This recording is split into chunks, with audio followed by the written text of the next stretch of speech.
Hey guys, this is Dr. Hub. In case you haven't subscribed, please do subscribe. This is a concise, well-crafted summary and it highlights only the important keywords. Let's look into the Erythroplakia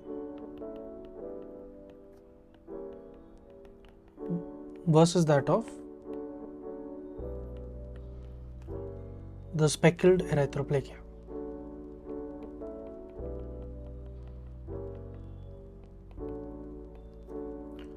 So to begin with, this Erythroplakia, it is characterized by reddish mucosal patches or plaques, and it is more common in the soft palate and the tonsillopilar. It has a huge risk of the malignant transformation.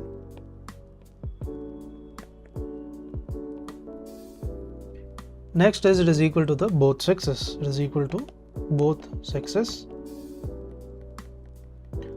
Histologically, the prokeratosis with a severe epithelial dysplasia. So it has a severe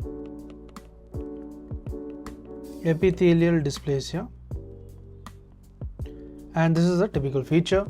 The red color here will be due to the decrease in the keratin. So due to decrease in the keratin, it can appear red. So decrease in keratin causing the shining and the prominence of the submucosal or the red vascularized connective tissue.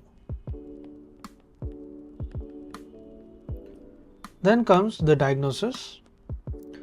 The diagnosis will be solely on the biopsy, and how to management will be by the surgical ablation. Next, we also highlight upon the speckled erythroplakia. This is also known as the speckled leukoplakia, and also it is known as the erythroleukoplakia.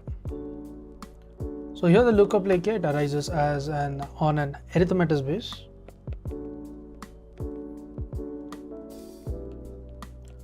and there is a oral erythroplakia. It is intermingled with a white patch. It has the highest risk of malignancy.